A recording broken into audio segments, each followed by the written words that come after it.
¿Y ahora qué molde uso yo para la freidora? No tengo ni idea. ¿Y cómo la limpio? ¿Con agua? ¿Con jabón? ¿La meto en el lavavajillas? ¿Y tengo que precalentarla o no hay que precalentarla? ¿Y papel de plata? ¿Lo puedo poner? Si he escuchado que no, que es mejor no ponerlo. Uf, no tengo ni idea. Hola a todos, ¿qué tal estáis? Bueno, yo como veis estoy aquí de vuelta con un nuevo vídeo. Para todos aquellos que no me conozcáis, yo soy María del canal de recetas de cocina Chef de mi casa y hoy, como ya habéis visto, os vengo a enseñar todos los trucos, consejos, todo, absolutamente todo lo que tenéis que saber para que seáis unos cracks cocinando con la freidora de aire.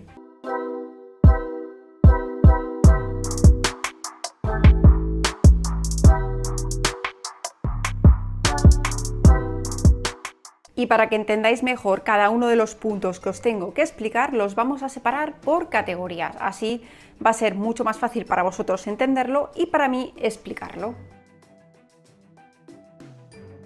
Y es que tenemos que tener en cuenta que las freidoras de aire no tienen absolutamente nada que ver con las freidoras convencionales donde se cocina por inmersión en aceite y ese aceite se recalienta una y otra vez. Esto no tiene nada que ver con ese tipo de freidoras.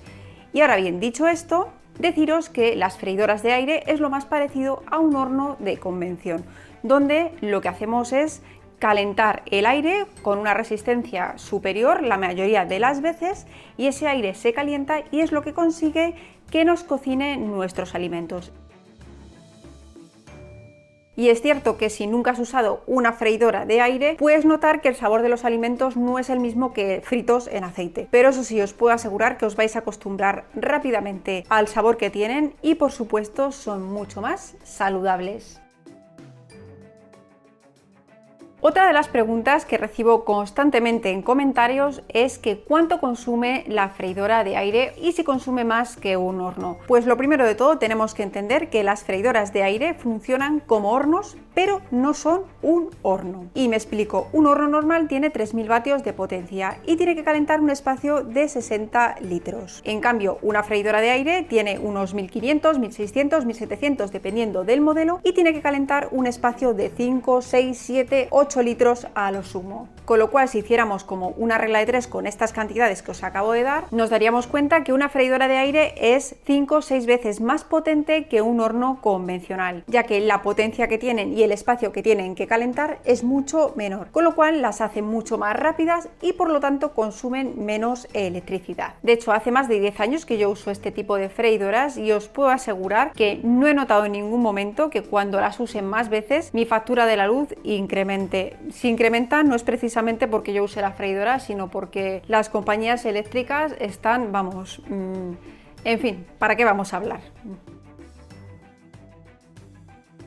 Lo primero que te recomiendo es que inviertas en una buena freidora, no por gastarte poco dinero por el simple hecho de decir es que en el mercado hay una que vale 60 y otra que vale 130, quiero comprarme esa que vale 60 y así ya tengo mi freidora. Esto es un error porque a la larga probablemente el resultado no sea el que esperabas. Con lo cual lo que te recomiendo es que inviertas en una buena freidora porque eso hará que sus materiales sean mucho mejor y por lo tanto más duraderos. Pensad que en muchas freidoras que no son de buena calidad, pues cuando llevamos un tiempo cocinando con ellas, su capa antiadherente se empieza a soltar y se nos acaba quedando pegada en los alimentos. Pues deciros que esto es súper perjudicial para la salud, que el teflón quede en los alimentos y que luego nosotros lo ingiramos. Así que tenerlo en cuenta, que es mejor que os gastéis un poquito más de dinero y que os compréis una freidora de buena calidad. Y siempre os recomiendo que preguntéis a alguien que entienda de freidoras de aire o también lo que yo suelo hacer es que busco opiniones en concreto de ese modelo de freidora que me quiero comprar y de esa manera pues ya tienes una opinión de una tercera persona que te pueda ayudar pues a decidirte por ella o no. Luego recomiendo que siempre optéis por las freidoras que tengan el cestillo cuadrado. Esto os va a permitir hacer muchísimas más preparaciones. Un ejemplo muy sencillo, si queremos hacer pinchos morunos en una freidora de aire redonda, en el único sitio donde nos va a entrar los pinchos morunos va a ser en el medio de la freidora. En cambio, si tenemos un cestillo cuadrado, pues no vamos a tener ningún problema porque los vamos a poder colocar en cualquier parte.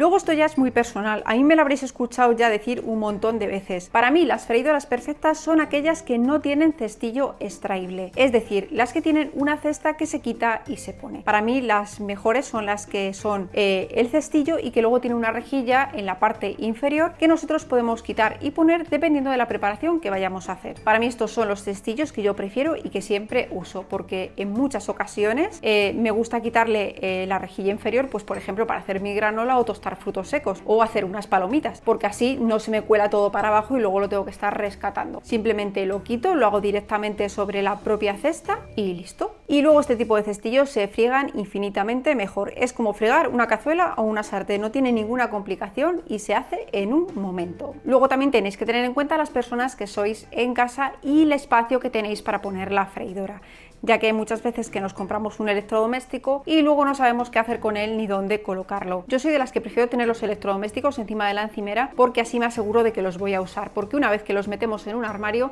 parece que siempre nos da un poco de pereza sacarlos del armario para usarlos. Así que os recomiendo que antes busquéis un sitio en vuestra cocina para poder tener la freidora. Y por supuesto, dependiendo de los que seáis en casa, tendréis que comprar una más o menos grande. Hay muchísimos modelos en el mercado, hay infinidad de tamaños, unas de más o menos litros, incluso hay hornos freidora que para familias numerosas creo que son perfectos porque no tenemos un cestillo extraíble, sino que tenemos una puerta como en un horno y unas bandejas que podemos quitar y poner, que para hacer grandes cantidades de alimentos pues están mucho mejor que las freidoras normales. Pues para que nuestra freidora funcione correctamente la vamos a colocar en la encimera y la vamos a dejar siempre cuando esté en funcionamiento con una distancia de 20 centímetros alrededor de toda ella, ya que necesita aire para funcionar correctamente. Y jamás deben de colocarse sobre la placa vitrocerámica, inducción, fuego, lo que tengáis, ya que en un descuido podríamos encender el fuego y se nos puede quemar la freidora por fuera y podemos tener un disgusto, así es que siempre la vamos a colocar sobre la encimera. Lo primero de todo, cuando recibimos nuestra freidora en casa y antes del primer uso la vamos a poner un vasito de agua, como el zumo de medio limón, y la vamos a poner a funcionar durante 10 minutos a la máxima potencia que nos permita la freidora. Esto lo vamos a hacer primero para limpiarla correctamente por dentro antes de su primer uso y después para evitar que se produzcan malos olores durante el cocinado o olor a plástico, que hay algunas veces que me comentáis que bueno, que cuando estáis trabajando con la freidora que os huele un poco a plástico, y después es tan fácil como lavarla bien con agua y jabón, dejarla escurrir y ya la podéis usar normalmente. Para conseguir resultados lo más parecidos a las freidoras de aceite convencionales, tenemos que usar una mínima cantidad de aceite. Freír en freidora de aire no significa que no tengamos que usar aceite, significa que reducimos mucho la cantidad de aceite que vamos a usar. ¿Qué cantidad de aceite? Muy poca, con 1 o 2 cucharadas va a ser más que suficiente para que nuestros alimentos se queden bien engrasados y luego consigamos que nos queden crujientes y dorados por fuera. Y esta cantidad de aceite, por supuesto, también va a evitar que se nos resequen y que tengan un aspecto poco apetecible. Y para mí la mejor manera de colocar el aceite a los alimentos es usar un spray, bien sea uno comercial, que venden infinidad de marcas, o también podéis optar por sprays rellenables, que en la cajita de información os voy a dejar algunos que os recomiendo, que estos los podemos rellenar tantas veces como queramos y nos hace la misma función que los que compramos. ¿Y qué aceites vamos a usar? Pues principalmente siempre vamos a usar aceite de oliva virgen extra. Y bueno, yo en algunas ocasiones también puedo usar mantequilla dependiendo de las preparaciones que vaya a hacer. ¿Y cuándo no tenemos que usar aceite? Pues por ejemplo, si vamos a hacer bacon, alitas de pollo, es decir, alimentos que ya de por sí contengan mucha grasa, porque estos alimentos en el momento que entran en contacto con el calor de dentro de la freidora, ellos solos empiezan a soltar sus aceites, con lo cual a este tipo de alimentos no es necesario añadirles absolutamente nada. Y si vamos a cocinar patatas prefritas, tampoco es necesario que le añadamos aceite, ya que si os dais cuenta, cuando abrimos estas bolsas que compramos, ya te vienen como impregnadas en aceite. Bueno, pues tampoco es necesario que le pongáis nada, simplemente con ese aceite en el que te vienen ya envueltas, por decirlo de alguna forma, va a ser suficiente para que os queden bien. Y luego a los precocinados en general, como pueden ser rabas de calamar, calamares a la romana, varitas de merluza, a ese tipo de cosas yo tampoco les pongo absolutamente nada de aceite, por la misma razón que con las patatas, porque si los tocáis notaréis que también te vienen con una pequeña cantidad de aceite por fuera, con lo cual para mí no es necesario ponerles nada. Y por supuesto, depende de la preparación que estemos haciendo, pues esta puede requerir que le demos la vuelta. Así que hay que tener en cuenta que, por ejemplo, cocinando unas alitas de pollo o unas patatas fritas, cuando lleva aproximadamente la mitad del tiempo, es aconsejable sacar el cestillo y menearlo un poco, darle unas vueltas para asegurarnos de que todo se nos está haciendo por igual y se nos dora de una manera mucho más homogénea. Y si te está gustando el vídeo, por favor no te olvides de suscribirte al canal y activar la campanita, así estarás al día de todos los vídeos que subo. Y ahora vamos con una de las preguntas que creo que me hacéis un montón, y es ¿cómo sé cuándo tengo que precalentar la freidora? Bueno, pues yo tampoco tengo la respuesta exacta.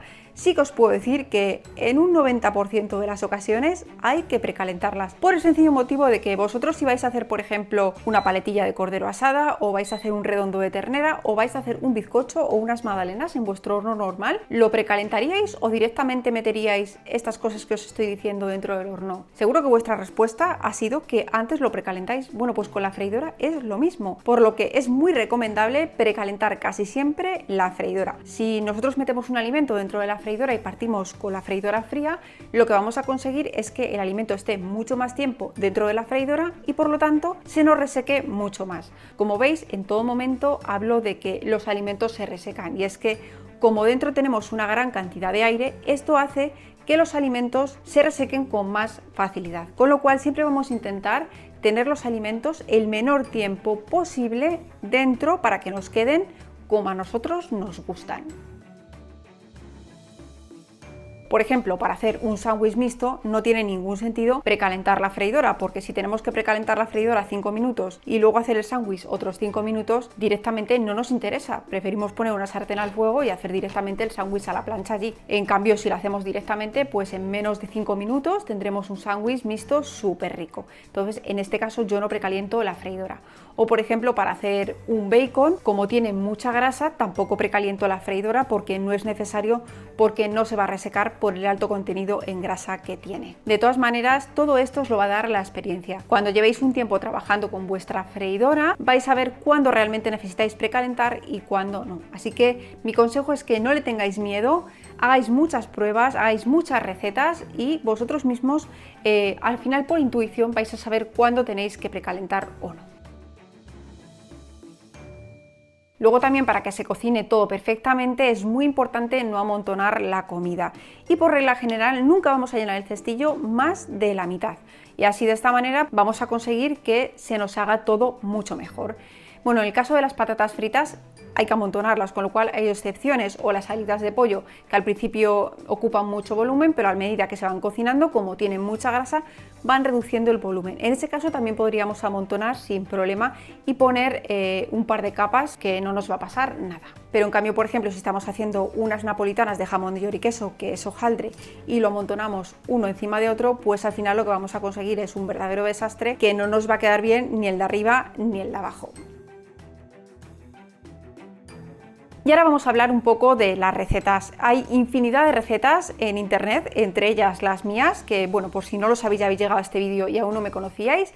En el canal vais a poder encontrar un montón de recetas con freidora de aire, así que por si os queréis pasar por allí, os invito de verdad, porque vais a ver la cantidad de cosas que podéis hacer con estos aparatitos que os van a encantar seguro. Y a ver, que me disperso, a lo que iba, que cuando vayáis a hacer una receta que habéis encontrado por internet, lo que os recomiendo es que en primera instancia probéis tanto con el tiempo como con la temperatura que os marca la propia receta. Y como cada freidora es un mundo, lo mejor es que 5 minutos antes del tiempo que yo marco o otra persona marque, comprobéis a ver si vuestra preparación ya está hecha. De esa manera iréis controlando mucho mejor vuestra freidora, si es más o menos potente, y por lo tanto hace los alimentos antes o después. Y también os puede suceder que queréis adaptar una receta que hacéis en vuestro horno normal a la freidora de aire. Bueno, pues en este caso tened en cuenta que hay que bajar la temperatura entre 10 y 20 grados, incluso algunas veces hasta 30 grados, de lo que lo haríais en un horno horno normal. Y por lo tanto el tiempo también se va a ver mucho más reducido, incluso algunas veces hasta la mitad de tiempo. Pero esto, como os digo, lo mejor es que vayáis probando y así es la mejor manera de saber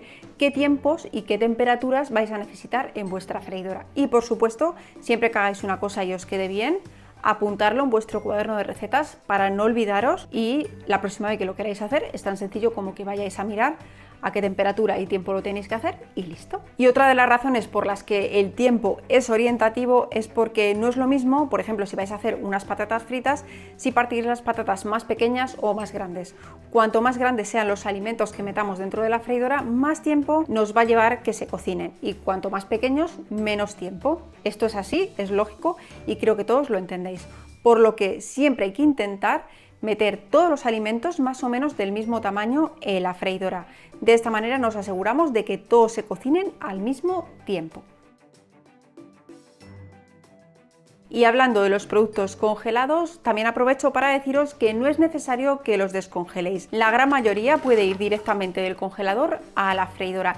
En ese caso lo mejor es no poner una temperatura demasiado alta para conseguir que se nos cocine perfectamente en el interior y se nos dore por fuera. Esto podría ser, por ejemplo, a 160-70 grados aproximadamente. De esta manera conseguiríamos que se nos hiciera bien el interior y después en los últimos minutos lo subiríamos a 200, por ejemplo, para que se nos dorara bien por fuera y tuviera un aspecto mucho más crujiente y apetecible.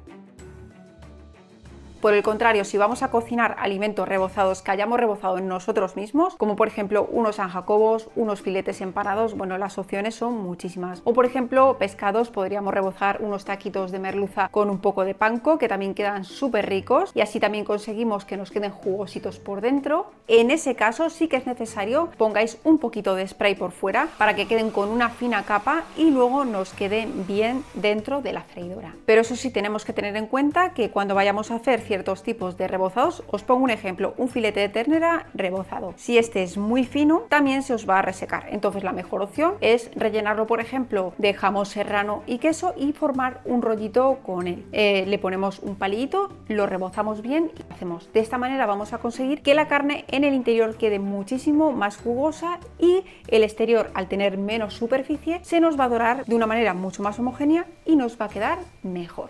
Y otra cosa muy importante a tener en cuenta es que cuando hacemos rebozados tenemos que presionar muy bien el rebozado sobre el alimento para evitar que después se suelte y pueda volar dentro de la freidora con el aire y se nos pueda pegar a la resistencia.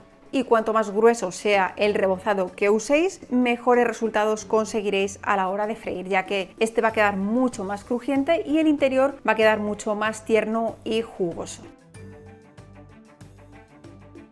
Otra cosa que tenemos que tener en cuenta cuando cocinamos alimentos en la freidora es que no pueden tener humedad. Es decir, si por ejemplo vamos a cocinar una carne marinada, esta tiene que haber escurrido muy bien antes el marinado, el líquido en el que la hemos puesto para meterla a la freidora, ya que un exceso de agua haría que la carne tuviera que estar mucho más tiempo dentro de la freidora y por lo tanto se nos resecaría, con lo cual siempre intentamos meter los alimentos dentro de la freidora que estén bien secos.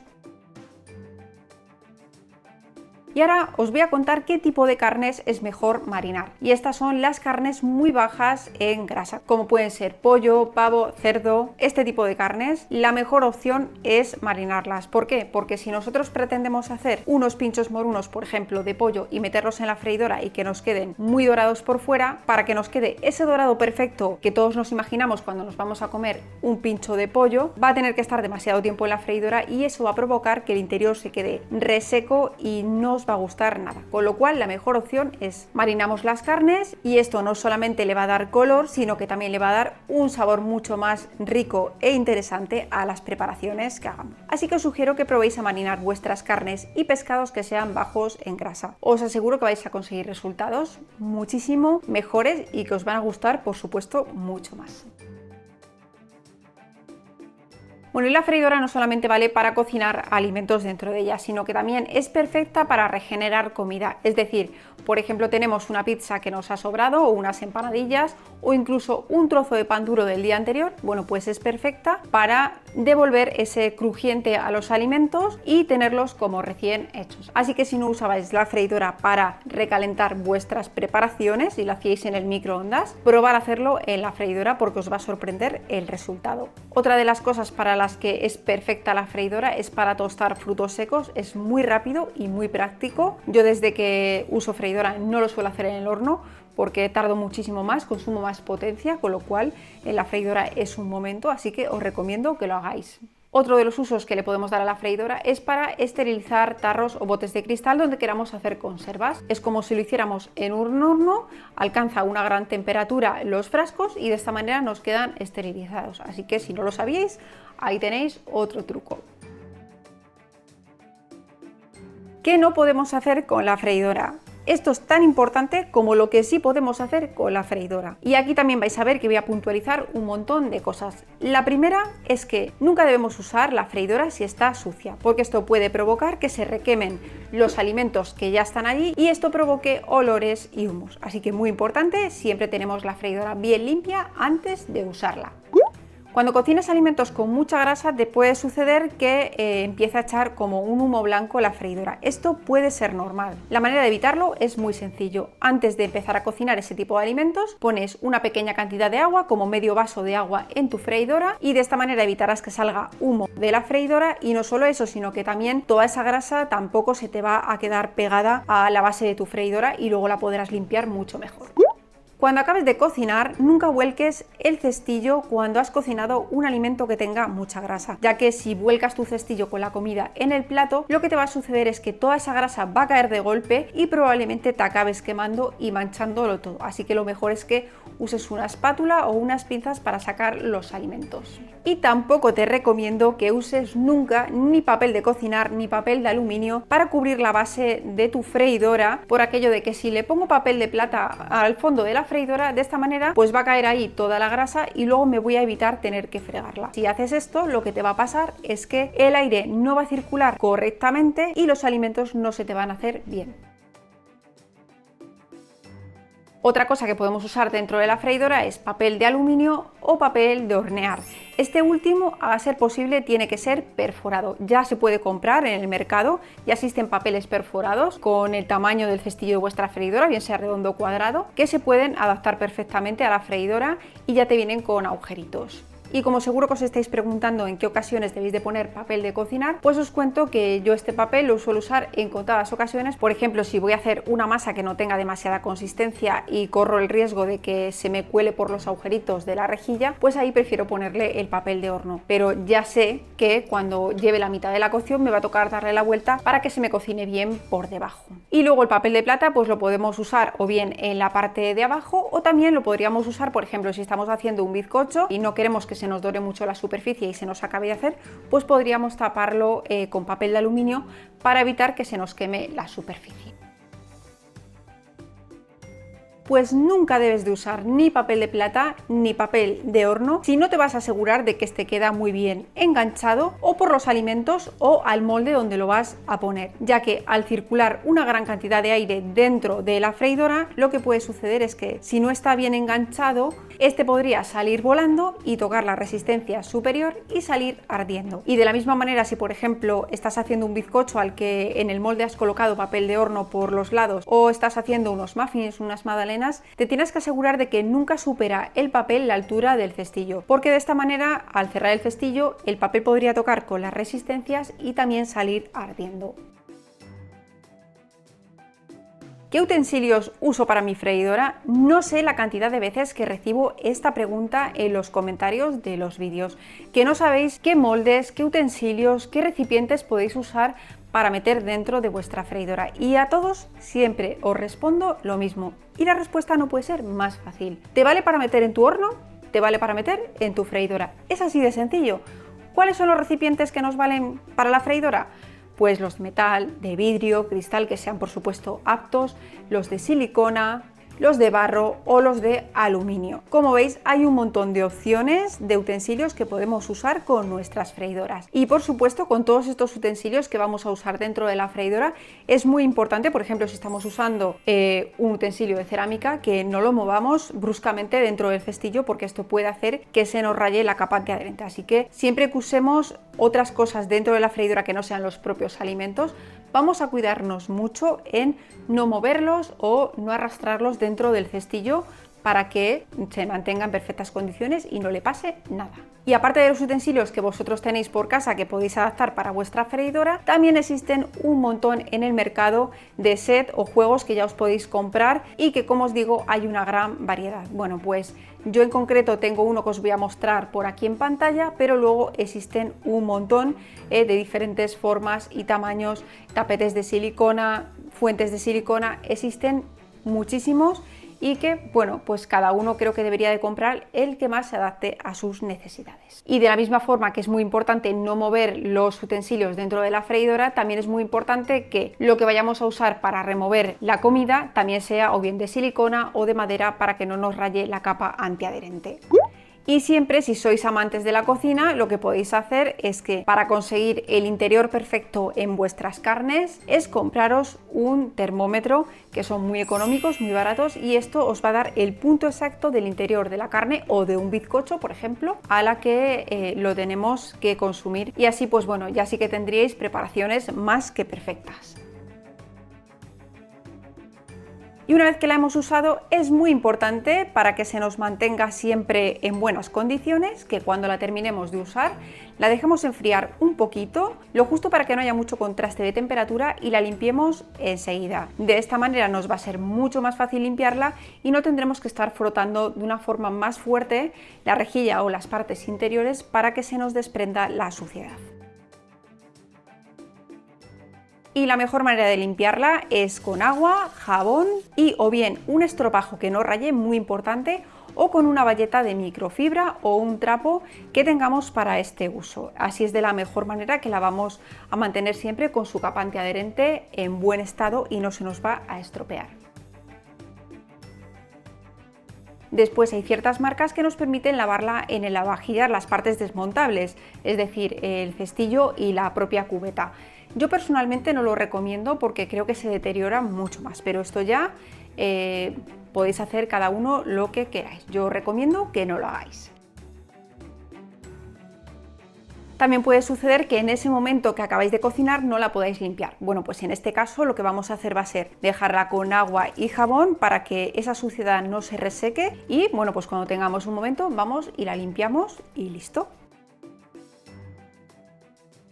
Y ahora viene la otra parte de la freidora que hay que limpiar de vez en cuando y que parece que todos nos olvidamos de ella, y es la parte de la resistencia superior. Bueno, pues para limpiar esta parte lo mejor es ponemos en la cubeta agua, zumo de limón, como os he dicho antes, y repetimos el mismo proceso que si la fuéramos a usar por primera vez. La ponemos a funcionar 10 minutos a máxima potencia y después, cuando haya acabado, la vamos a dejar ahí cerradita hasta que la podamos tocar sin quemarnos el cestillo y la rejilla. Cuando ya la podamos tocar, pues va a ser tan fácil como darle la vuelta a nuestra freidora y con un trapo empapado en zumo de limón o vinagre vamos a frotar bien esa resistencia para intentar dejarla como nueva. ¿Qué puede pasar? Que lleves muchísimo tiempo usando tu freidora y nunca hayas limpiado la resistencia y eso esté con la suciedad muy incrustada y haciendo lo que te acabo de decir no sea suficiente. Bueno, pues en este caso lo que vamos a hacer va a ser que con un cepillo de dientes, bicarbonato, zumo de limón o vinagre, que son unos desengrasantes naturales, por eso todo el rato os estoy comentando el uso de ellos, vamos a ir frotando con el cepillo de dientes todas esas partes y recovecos para intentar dejarla lo más limpia que podamos.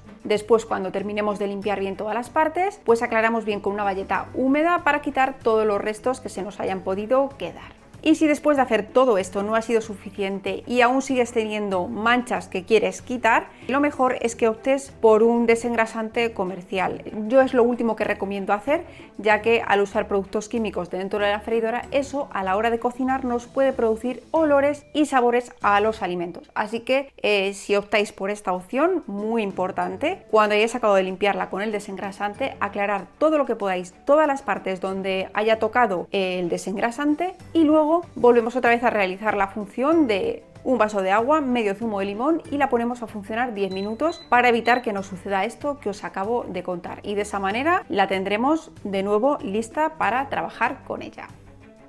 Y hasta aquí ha llegado el vídeo de hoy. Espero que os haya sido muy útil, que le sacáis mucho partido a toda la información que os he dado y que por supuesto la pongáis en práctica. Y solo me queda despedirme, pero no sin antes recordaros que en unos días estoy por aquí con nuevos vídeos. Hasta luego familia, adiós.